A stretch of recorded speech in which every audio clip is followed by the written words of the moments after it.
Man, I am excited about this presentation. I've had so much fun this morning already, and we've had some intensely practical sessions, but even as was addressed earlier, you kind of have to have some mindset for this stuff.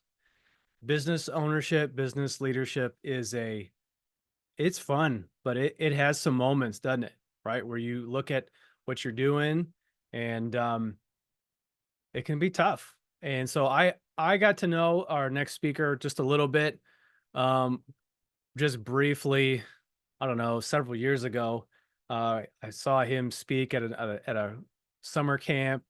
I got it to know his business because I enjoy the product that he sells, just because I like visually stimulating architecture. Matt and his team do amazing work with the renovations, and I hope he's going to talk through some of that. You guys got to go check out his Instagram.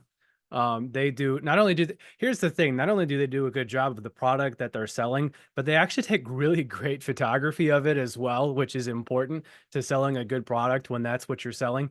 But Matt has a great story, and I really am looking forward to the value that he's going to bring to us today. Just because he's been around, he's done it, and I think if you would follow his business path, you're going to see that there's a thread that lies through it, and that's what he's going to address for us today. So, without giving anything else away, because I don't want to steal his thunder, uh, folks, this is Matt Ledgerwood, and good friend of mine, getting to be better friends. Thanks for coming today, sir. It's great to be here, bud. I appreciate the opportunity. You're right. We are becoming better friends as we go, and I love that you've got a lot of value to add. So appreciate those kind remarks. Let me just jump right into this. You don't know who I am, and I'm not here to sell something. I don't have anything to necessarily offer you as far as a product. I'm going to share my story, and hopefully that is helpful to you and in your journey as you go. My path to being a business owner is rather unorthodox. I have a degree in pastoral studies, and that gets you no job anywhere if it's not in that particular field. And so that was my degree. I graduated in 2005. I went out to Southern California. I lived out there for 2 years and worked at a camp slash nonprofit organization. That kind of aligned with my degree a little bit, but I didn't really see that as a career choice for me, and decided I wanted to try to give the pastoral side of things a go. And so there was a church in East Central Indiana, so about an hour east of Indianapolis, that I knew about from my college days, and he had offered to do an internship with me. And so I said, well, I'll come out. We'll do an internship. I don't really know what I'm doing with my life yet. I'm single. I'm broke. So sure, you're going to give me a spot to come for 6 months. That sounds like a great idea. And so I moved out to Hagerstown, Indiana, and started the internship. That was the fall of 2007 at that point. And so internship lasted about 6 months, got to 2008, and I was like, all right, the internship is over. I need a job. I got to do something. The church was small. It didn't have room for an additional pastor. And so I was stuck with, am I going to stay here and make it work, or am I going to go find some other gig somewhere else? I'm not very well connected. I'm fairly shy, introverted, don't have a lot of networking skills. And I said, well, I'm here. I'm just going to stick it out. We're going to see what we can get. But I could not find a job. It was difficult. I had a degree that left me no preparation for anything outside of that particular field. And so getting a job was nigh to impossible. 2008 is when I started my business, and it started out as barely more than a carpenter, and now it has grown into much more than that. 16 and a half years, we're still at it. It's been a crazy journey. I run about 10 carpenters a day, plus my wife, myself, and then we have an additional office staff. And then so we run. It's mainly a new construction and a remodeling company. We do some commercial work, but mostly residential. And it's mostly custom residential work. We're not really cookie cutter work. We're not slapping stuff together. We take a lot of pride in our work, and my guys have a tremendous amount of skill, and so we work hard to do really really nice work. Um, my wife takes the fabulous pictures. That's nothing to do with me, and our assistant takes the fabulous video footage, which are extremely important to showcasing our work. I tell people all the time, if my wife didn't take good pictures, nobody would be impressed with what we do. You can hide all kinds of things behind a camera. So she's really the genius to making things look good. And but along with the contracting side, we started an additional real estate investing company, and at this point, that owns 33 doors in it. We don't really flip. Not The area we live in is fairly depressed, very poor. It's basically the middle of nowhere. The largest town close to us, I literally live in a town of 2,000 people, but the largest town of any import is about 25 minutes away, and it's got 35,000 people. So super small. It's a lot of small farming communities. And so, we were looking for ways to, supplement what we were doing without needing to necessarily drive to, say, Indy, which is an hour away, or Dayton, which is an hour the other direction, or Cincinnati, which is an hour and a half south. And so we started to get into some real estate, and we've done quite a bit of investing there. Again, not flipping because the area it just doesn't support it. The values aren't there for supporting a flip, and so. But over the years, added quite a few properties to that portfolio. And so 16 and a half years into it, we do a couple $1 million a year in sales. We've got the portfolio on the real estate, and that's its own separate company. And it's going well in one sense. And most people would look at that and say, hey, it's working. And I'm like, yeah, 16 and a half years of banging my head against the wall. Yes, we have made some progress. But what I kind of want to do today is peel back the curtain, because the reality is I'm not very dynamic. I'm not super charismatic. I'm definitely not that intelligent. I'm never going to wow you with any of that. But what I can share is that in spite of not being those things, you can still be successful. So my topic today is creating a path to longevity. We just heard some excellent statistics about small businesses. 5 years, 98% of small businesses are gone. That's tragic. 2 years, it's even more. So the ability to stay in the small business, the entrepreneurial game for a long period of time requires a lot more than charisma and intelligence and good networking. There's more to it than that. And that's kind of what I want to dial in for you today. I really want to be helpful to you today. I'm not selling you something. I'm not here to build my own brand. I live in Hagerstown, Indiana, which none of you have ever heard of, and none of you will probably ever visit unless you want to come see me. You're welcome. I would host you and make something on the grill for you, but unless you do that, you're probably not ever going to come and see us here in Hagerstown. I'm not doing online sales. I don't have a big merch shop that you can come and get stuff from. I'm just here because I believe in you, and I believe that you are more capable than you realize. I believe that you have more capacity than you realize. I believe the world is a better place because your business is in it. And whatever community it is that you are in, your business is needed there. I also know from experience how hard it is to see all of that in yourself, especially starting out. This is a lonely gig. and you get into this and you're like, man, this is great. I'm going to go out and I'm going to make a ton of cash, and I'm going to have all this free time, and my schedule is going to be wide open, and this is just fabulous. And we just heard, that she had $26 in her account. Okay, I've been there. I understand what that's like.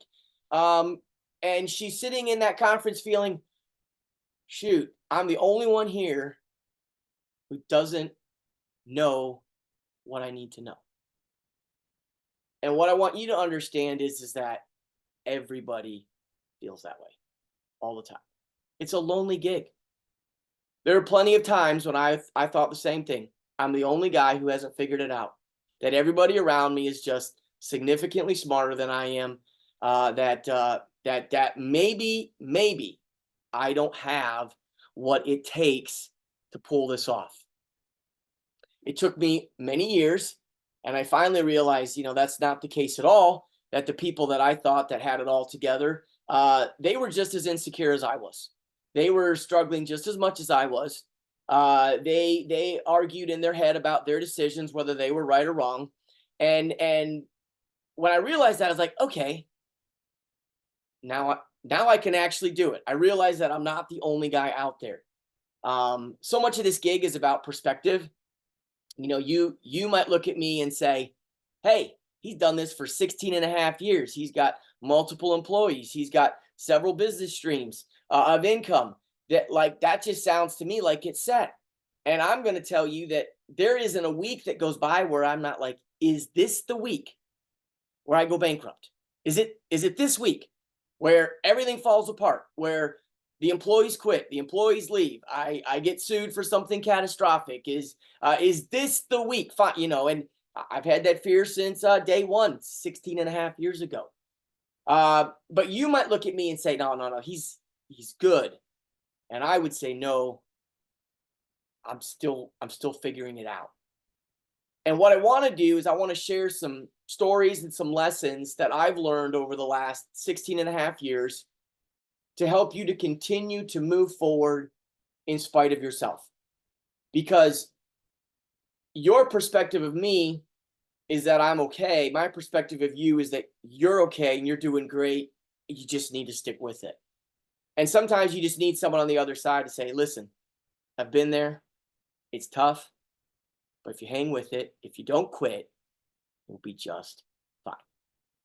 And so, pathway to longevity. You're not alone. All right. So I'm going to give you a few lessons that I've learned over the years. I've got 4 of them. I'm not fancy. I'm not a tech guy. I don't have pictures for you to look at. You're stuck with this ugly mug for the next 50 minutes. Sorry about your luck. But I'll do what I can to keep it engaging and moving. I think that the content is helpful. Lesson number 1, problems are not problems. Problems are not problems. When I started my business, I had no idea what I was signing up for. None. One of the first jobs that I did for myself was very small. Was expanding someone had a little half bath and they wanted to take a little space out of their garage. So expand the half bath into the garage and then kind of add a laundry room there, and they could get the laundry room out of the basement. And I think the total cost for this job was $3,000 or something like that. And I cannot tell you how I stressed about that project. I laid in bed for weeks before I started it, just sick with worry. I was like, what if I encounter something that I don't know how to fix or how to solve? There's not enough money in the budget for me to hire anyone. I've got to figure it out all on my own. The project included some electrical work and some plumbing work. And I'm like, I'm barely a good enough carpenter. I can't do mechanicals. How am I going to figure that out? What if I hook something up wrong and I start a fire? I didn't have a smartphone at the time. They didn't really exist, but I couldn't have afforded it anyway. So it's not like I could have been on the job site and been like, oh, what do I got to do here, YouTube? And so, I felt I was absolutely stressed out of my mind that I was going to somehow screw this up. And then as I thought more about it, and you just sit in your stress and you just continue to mire in it. And it's like, man, well, now I'm worried I won't make any money. And then I'm worried that the clients won't be happy with what I do for them. And I've never really had much self-confidence. And to be honest, I still don't. But I have more now than I did then. And so I've been like, man, they'll never like it and they won't want to pay me. And I do think by the time I got to the end of the project, I made $8 an hour or something insignificant like that. It didn't even cover my my rent for the month. And but the clients were happy and nothing burned down. And I went to bed that first night relieved that I did it. Like, okay, I didn't make any money, but I kind of assumed that was going to happen. But we made it to the end. And I was about to fall asleep, and this horrible thought just ran right through my mind. You know, when you're on the pillow and you're trying to knock out for the day, and then one thought just goes through your mind, and all of a sudden you're wide awake again. And this was the thought. It said, I'm gonna have to do this again and again and again.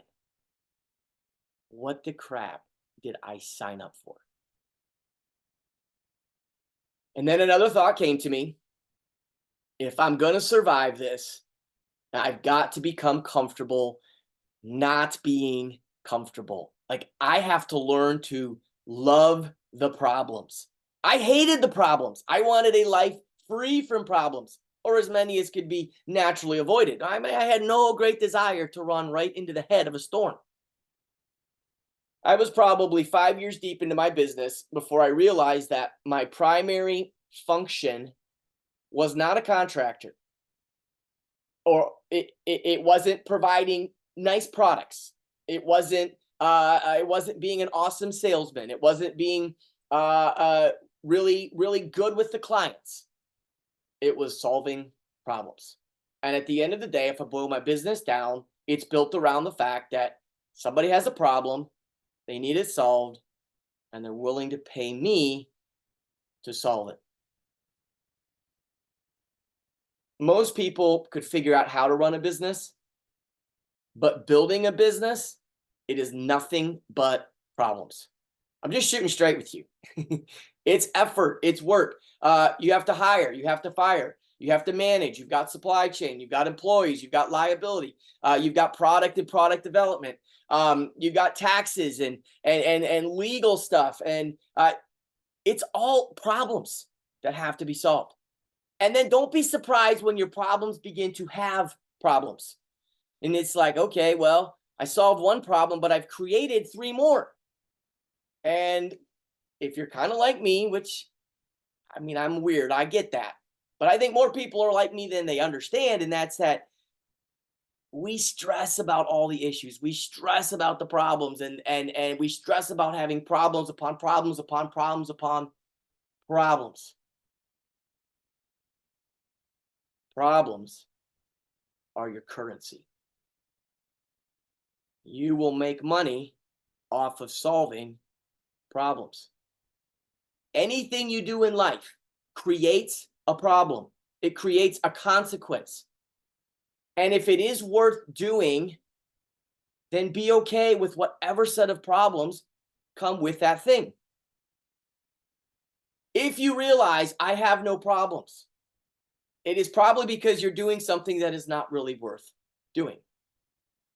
And as soon as your problems, you're like, okay, I've eliminated all the problems. You have just eliminated your currency. You've eliminated your profit. Why? When it comes to problems and the fact that they are really not problems, it's what happens to you when you face the problems. That's where the gold is at. You can't become who you need to be without a problem. We are creatures of comfort. We are rather lazy. We are insecure. We have incredible amounts of anxiety. We don't want any issues. And if we can get our life to be in a spot where, hey, there's no issues, it's all comfy, it's all nice, it's all easy, there's no problems, the result is you're not growing. The problems are what force you to grow. The problems force you to find new solutions. The problems force you to innovate. They force you to create. It is what will create value for your brand. Nobody lives with a constant blank page.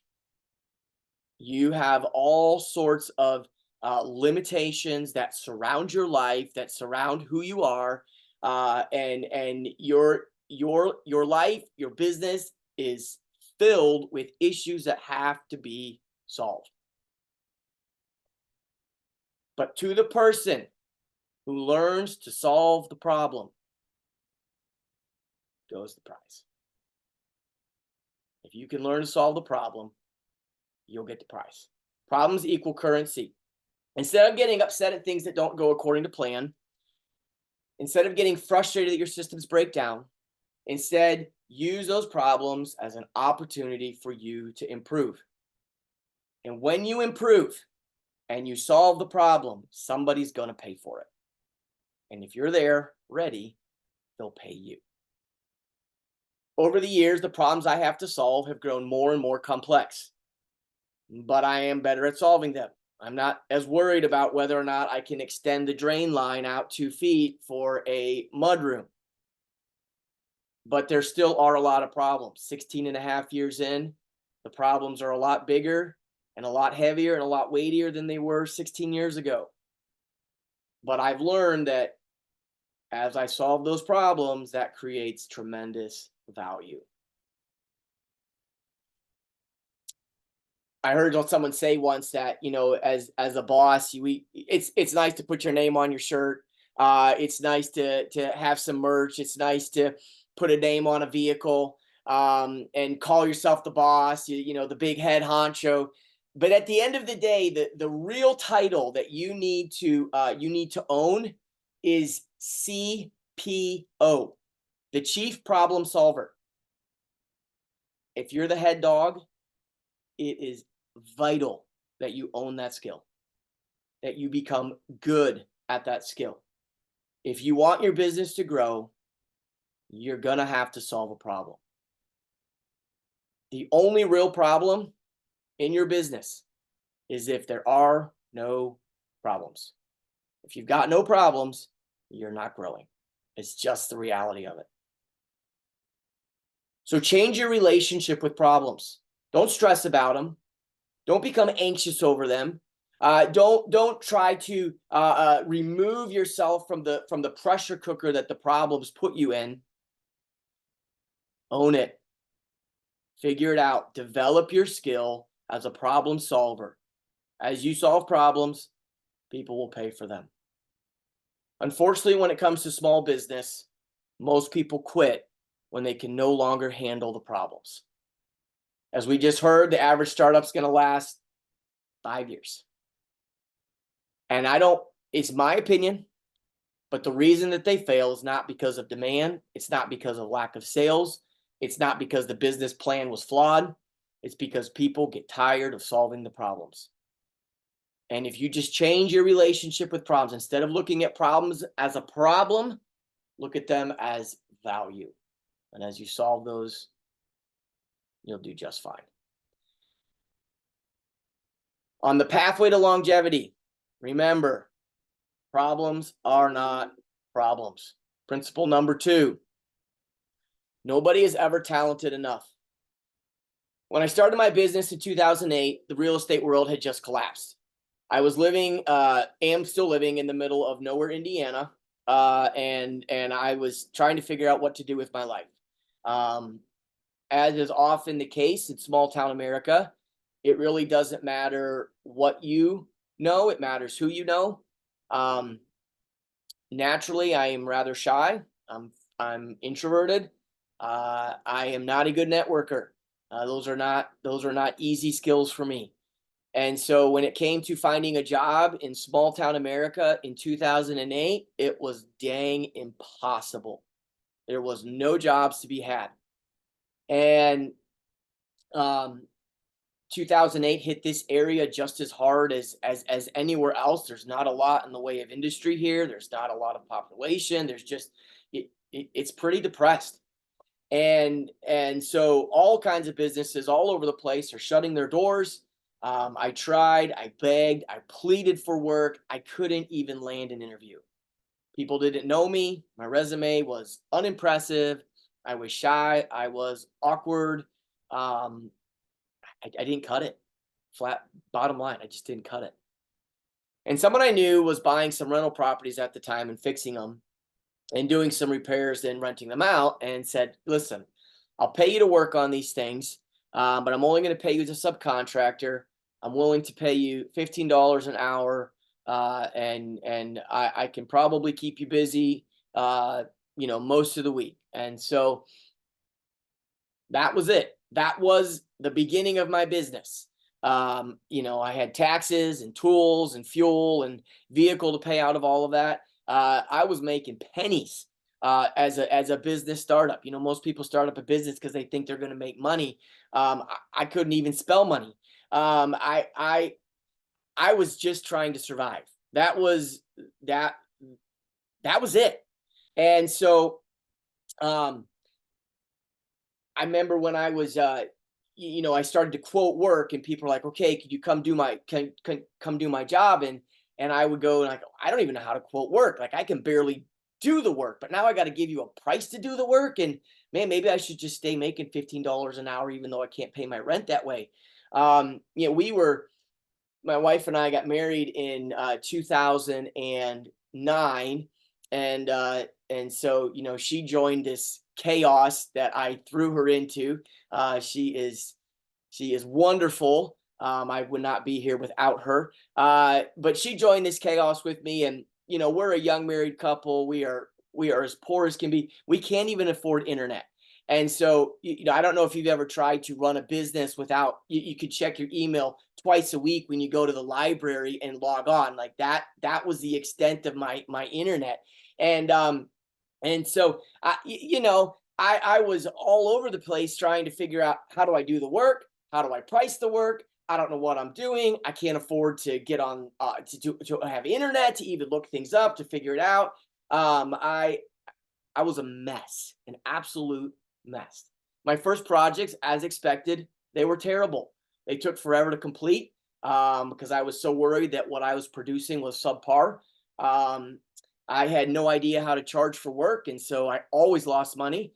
Um, my experience in construction was about this much in high school and college. I had one summer working in college in construction, and then about an additional 3 months spread out over 4 years, all stuck together. That was the extent of my knowledge in carpentry and construction. But it was the only thing that I had to do besides what my degree was in. And so when I was looking for a job, I was like, I guess I'm just going to do this. And I didn't intend to start a business. I was just hopeful that someone would give me a job, and I could get a job. I was in business for 4 years before I knew what a P&L was. I was in business for much longer than 4 years before I learned how to read a P&L. I couldn't explain balance sheets to you for at least 5 more years. I had no idea what overhead was or how to calculate it. I had never heard the word burden used before when it came to describing employees. I didn't know a first thing about accounting. Workers' comp was a big, scary hole where businesses went to die. That was my business experience. That's how I started. I remember 1 year into doing my business, I was like,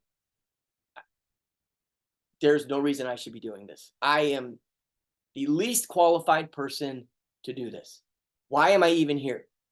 Mainly because I needed a job and I still couldn't find one.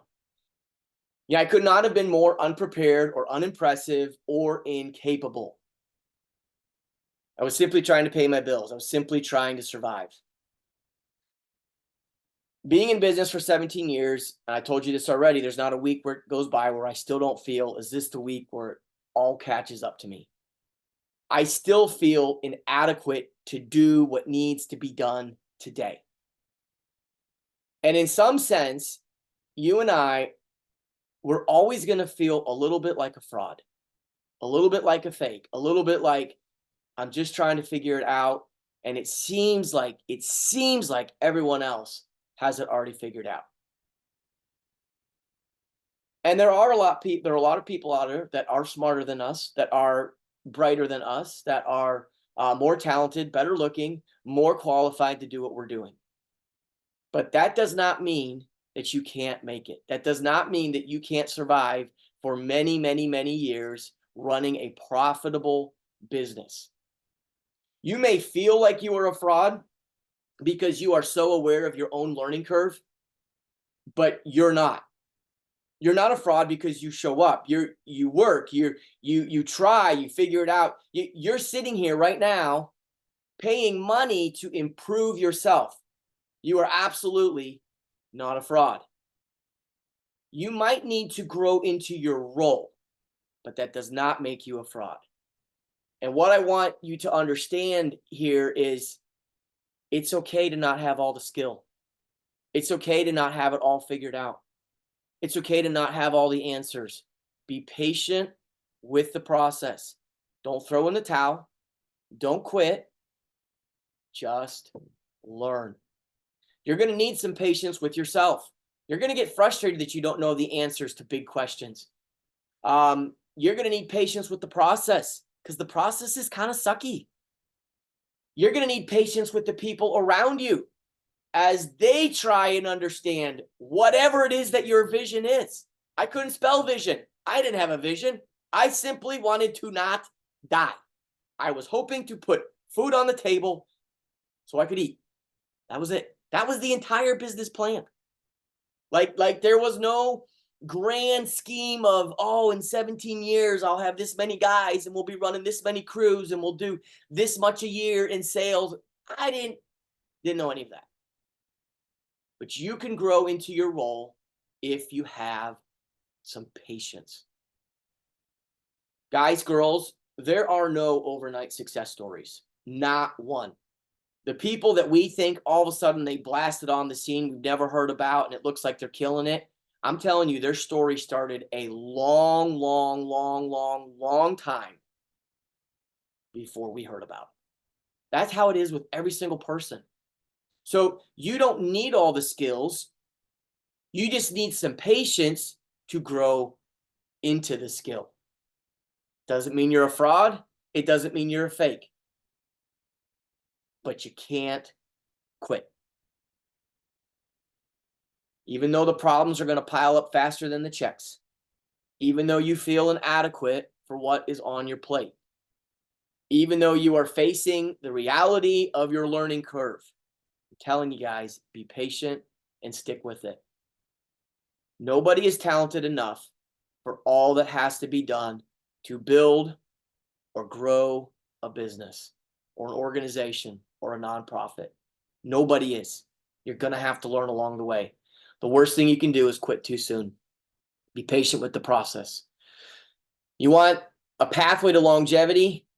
You need to remember, nobody is talented enough at the beginning. You can learn, you can grow your way there.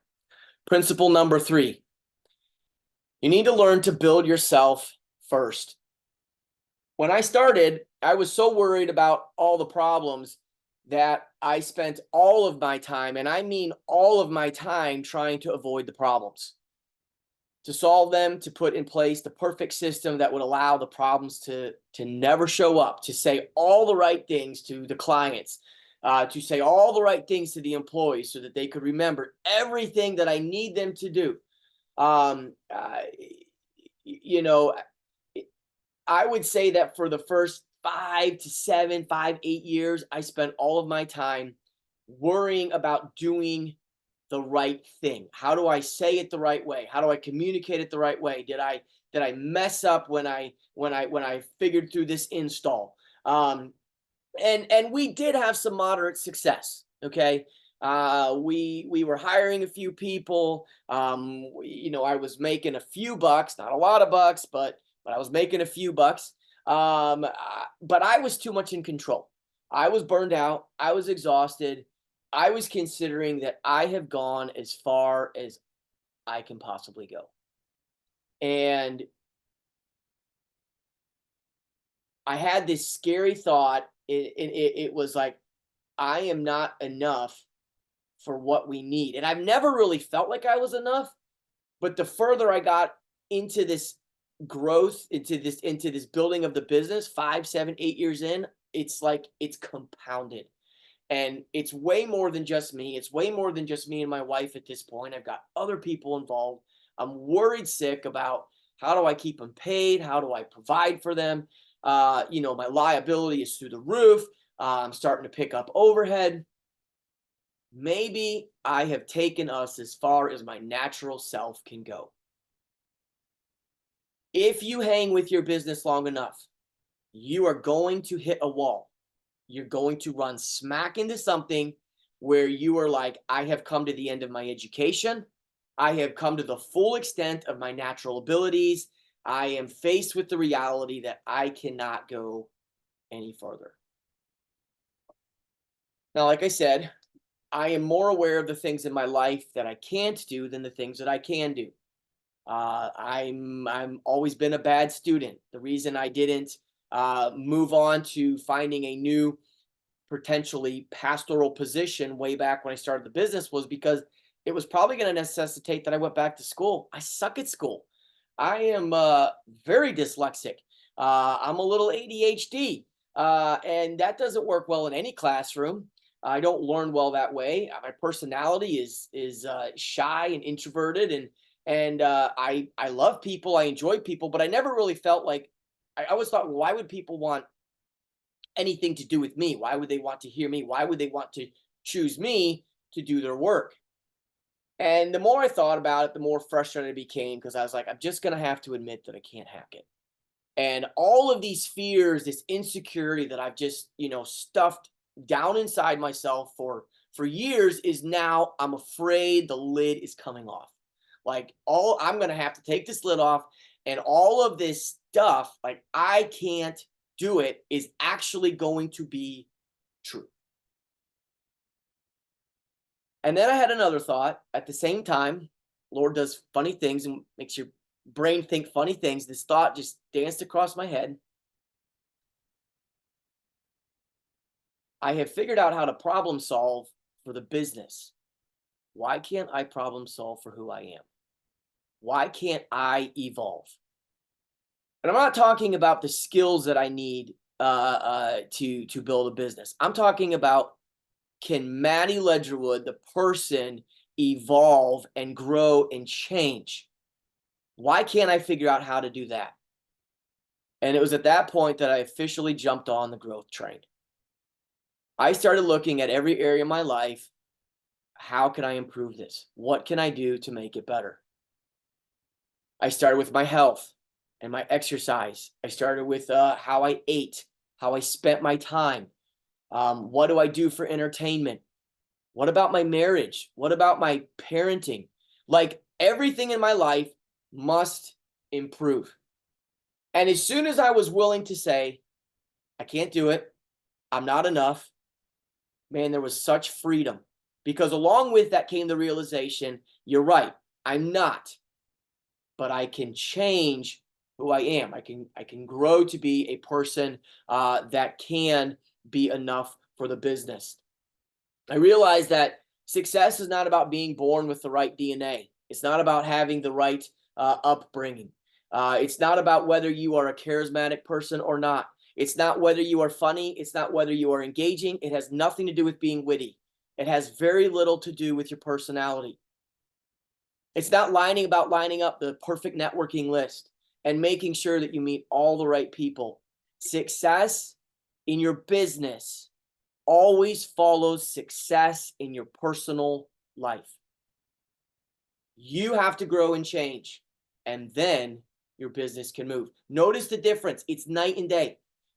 For the first 5 to 7 years, I want you to think, here I am pushing a boulder up a hill, and I am straining, and I am giving it everything I have, and I am exhausted because it's like as soon as I relax, this thing is going to roll back and crush me.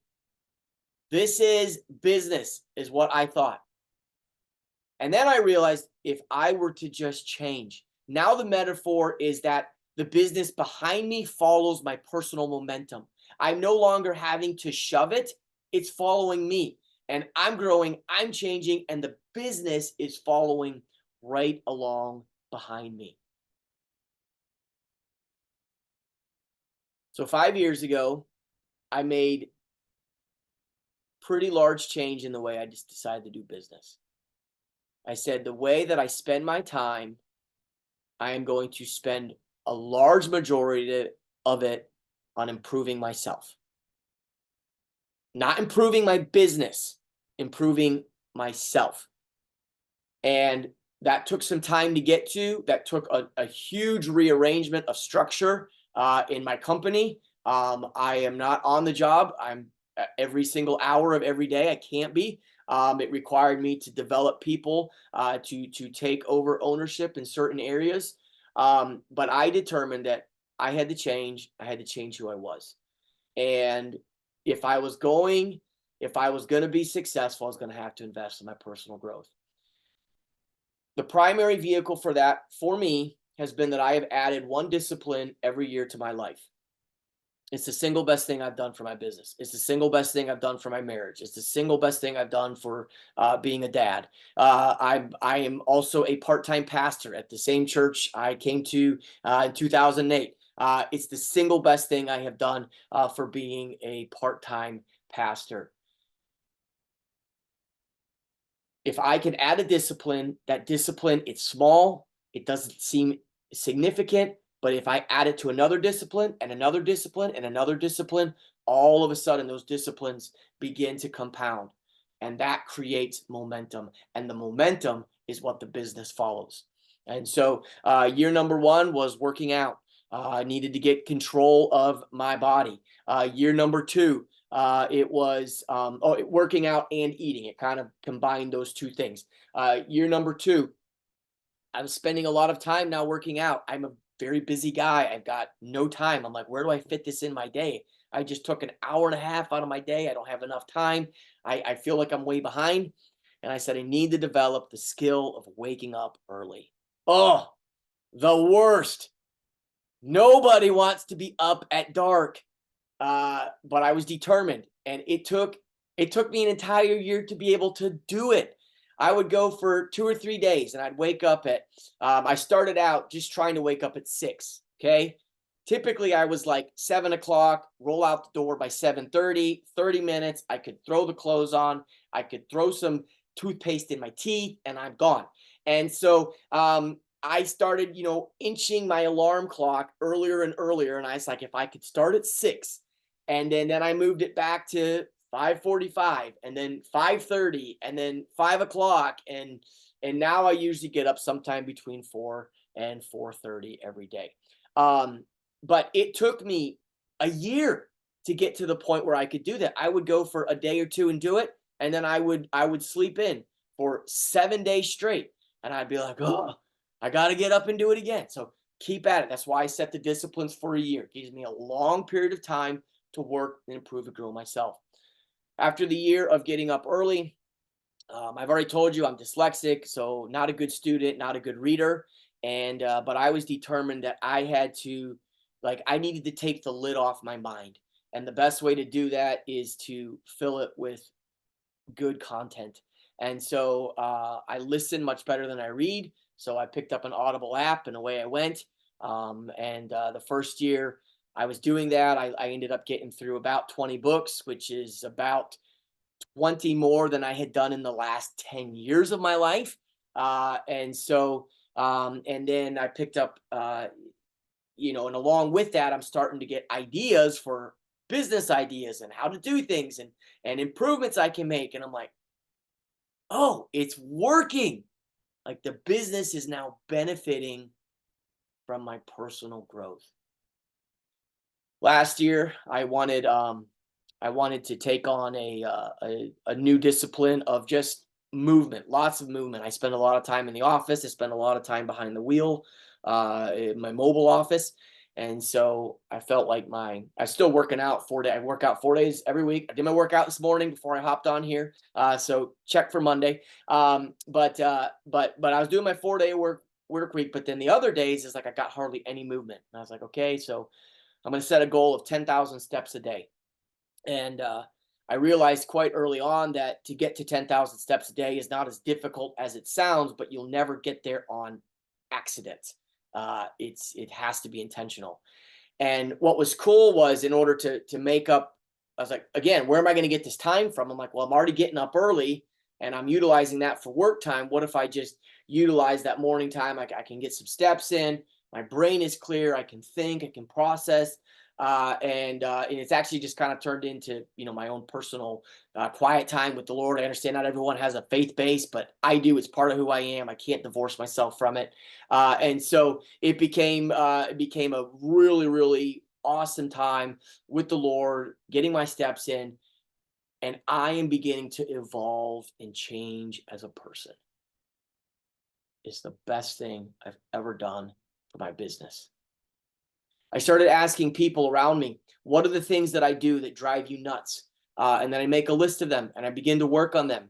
I have a team of employees, and they all had to fill out a questionnaire about me. I have a team of sponsors, of youth sponsors that I work with at my church.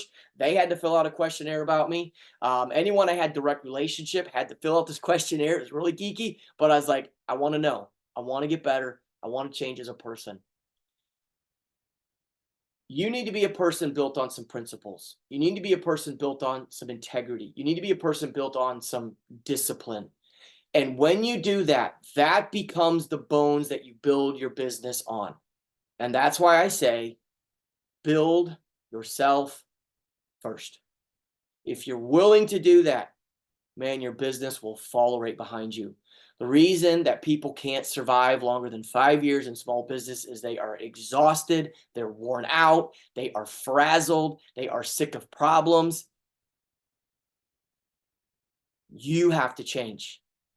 You have to position yourself to handle more, to do more, to be more. The only way to do that is to change who you are. I'm not talking about picking up specific business skills, not talking about marketing and networking and figuring out your finance. That is important too. But this is who you are as a person. It's your character, your discipline, your integrity.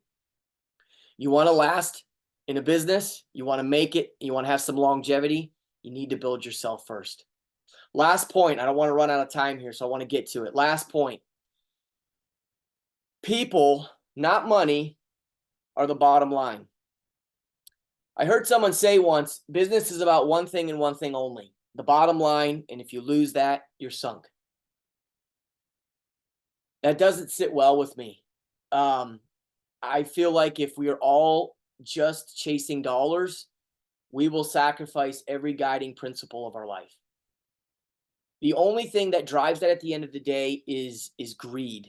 And that is not healthy.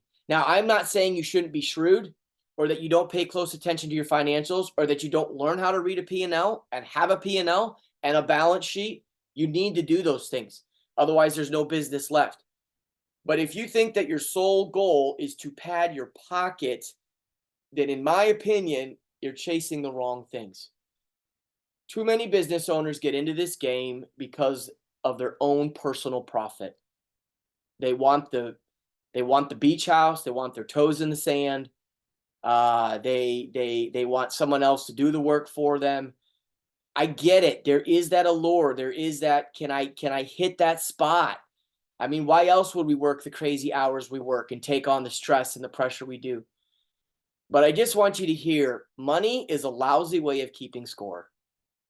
Money is a lousy way of keeping score. You will never have enough. It doesn't matter how much you have, it's going to have problems with it. The more money you get, the more problems you create. Now you got to figure out what to do with it. You got to figure out how to keep it. You got to figure out how to keep from giving it to the government. You got to figure out how to pass it on to your kids. It's problems. Money is a great tool, but it makes a lousy God. Money is a great tool, but it makes a lousy God. Do not measure the significance of your life based on your dollars. You will quickly realize you never have enough. And so, yes, I am going to be the crazy fool that comes on a business summit session and tell you that there is something more important for the bottom line than your dollars. See, I believe that owning a business is a calling. It's a high and it's a noble calling. You are expected to care for and improve the lives of the people that are directly underneath you. You are expected to improve the quality and for the life of your client, whoever that may be. You need to lead the way with quality and attentive care. As my business has evolved over the years, one of the areas of growth for me has been the acquisition and the retention of employees. I was and am determined to build a culture founded on trust and loyalty. That requires the right kind of people. But to build that culture, that meant I had to lead the way myself with trust. I have to lead the way with gratitude. When did it become standard business practice that we can treat our employees like garbage, one step above an inmate, and make them prove themselves to us first, and then perhaps we'll reward them for that? No, we have to lead the way with trust, freely given. We let them prove that they have to be untrustworthy for us to not trust them, not the other way around. You'll be amazed at how people can rise to the expectation when you put that in front of them. When you allow them to make mistakes, when you give them ownership, when you encourage them and you validate them, it will transform who they are as people, which, by the way, transforms your business. You need to know that the people around you, that what they have to bring to the table. You can earn a living on your own, but you cannot build a business, a thriving business, without people.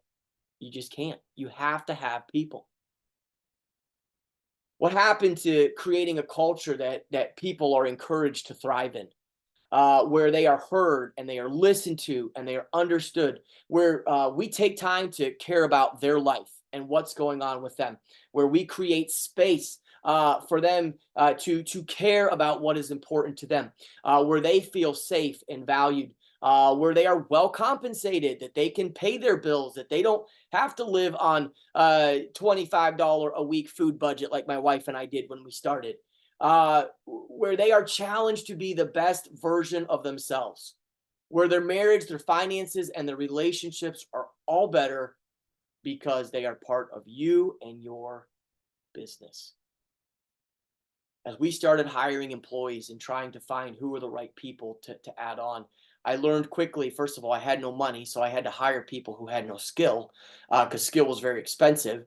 But then that meant that I had to train and teach them. And so I started many years ago. I hire for really one thing: integrity. That's it. I train the skill. I train the skill set. I'm not looking for them to be world-class life changers yet. I can help them become that if I'm willing to make the investment in them. Here's the thing. That takes a tremendous amount of time. It takes a tremendous amount of effort. It takes a tremendous amount of money. I had to hire people, pay them more money than they were worth, keep them for longer than they were able to give me value for, because there's so much skill that has to be learned initially. It's a huge investment for the business. But what I have now is a dream team, and a team where we can churn out. If you check out my Facebook page or my Instagram page or my website, we can churn out some sweet work, some really, really cool stuff. But that meant me taking, I took a boy, he's 14 years old. I hired him at 14. I took another kid at 17. I've taken other guys that have been burned up and broken and spit out by the construction industry and tried to repair them and build them back up and unearth the gold that is inside of them so that they can be valuable, performing team members. It's an enormous investment. And if money was the most important thing in my business, I would never have done it. And if money was the most important thing in my business, I would never have the team that I have today, because I didn't make money the most important thing in my business. The bottom line is, I need people and you need people. And we need to make sure that those people are well loved and well taken care of, and that extends to all of our suppliers and our clients and in my case, my subcontractors. Learn to value what really matters. Don't fall into the trap of just counting coins. Reach for something that is bigger and more noble than your bottom line. Fall in love with the side of business that makes this world a better place to live in. that makes work conditions better, that encourages healthy relationships, that pushes people to grow and to be better, that values human life and the gift that it is. You know, you want to get to the point where people are calling you and telling you, I want to work for you because I've heard how you treat and how you value people. I wanted to put all that in place because that's what I wanted. And when I was looking for a job, that's what I was looking for. And I couldn't find it. I couldn't find anyone that cared about me, that cared about my financial future, that invested in my growth. I just found people that wanted me to invest to the bottom line of the business. And I determined when I started my company, we were not going to be built that way. Push yourself to give more and be more and do more, because the value of a life is worth your investment. It's a worthy cause. It's a noble calling. In my opinion, businesses, and especially small businesses, we are the backbone of this country. We are needed to survive. We set policy that we don't even realize we're setting. And it is crucial that we lead the way with trust and generosity and care and concern and empathy for all the people that God puts at your fingertips, because people are worth it. At some point, if you make the money the bottom line and you stick with it, you can get there. You can take all the business principles in the world, you can apply them, you can hang with it, you can evolve, you can change, you can grow. But at the end of the day, what you get is money, and that does not satisfy. It's not enough. But if you have created a reputation of people behind you that, man, my life has changed because I came into contact with Ledgerwood Home Restoration. That was the best process I've ever had. That was the best communication I've ever had. That was those guys cared about me. They cared about my home. They cared about my pets. They cared about my life. They cared about everything. And then my guys are like, no, Maddie, he invests in us. He takes care of us. He's a good guy to work for. Man, lives are being changed. And that is fulfilling. At the end of the day, it's way more fulfilling than money. It's something to reach for. It's something to consider. I know that it's not something that most people are going to push you for. But man, we need principle-minded business leaders now more than ever. Never, ever shy away from the calling to own a business that takes care of its people. Let that be what dictates your direction. You need to provide value, and yes, you should charge for it. But the value you provide should go way past your business services. Can you make it 10 years? Can you make it 15? How about 20 or 30? You have what it takes to build the business. I hope that you understand after today, it has far more to do with who you are as a person than it has to do with a magical product to sell or a magical skill set. My path to longevity has included understanding that problems are not problems. It just requires some vision. That nobody is talented enough. It requires persistence. That I need to build myself first, and that requires integrity. And that people, not money, are my bottom line, and that requires perspective. I hope that you find this helpful, encouraging, and challenging to you. I've got a small giveaway. Jonathan's going to figure out how to do that. But one person's going to get, I've got a list of books that I'm going to allow you to choose from, and I'm going to purchase them. I'm going to send them to your house. And these are all books that I have read in the last 3 to 4 years that have really transformed my life. And so there's about 10 on there, but I'll buy 5 of them for you, and you can pick which 5 you want. And then if at all you're interested in a call with me, then that same individual, I would be happy to sit down and discuss your business with you. I'm not the business consultant. That's Jonathan's job. And he's much better at that than I am. But I am happy to spend some time listening and chatting together. I wish you guys the best. I want you to know I believe in you. You have what it takes. You do. You might have to grow a little bit. You might have to evolve a little bit. You might have to change a little bit. But you have what it takes. You can survive. for a long time in this field. Jonathan?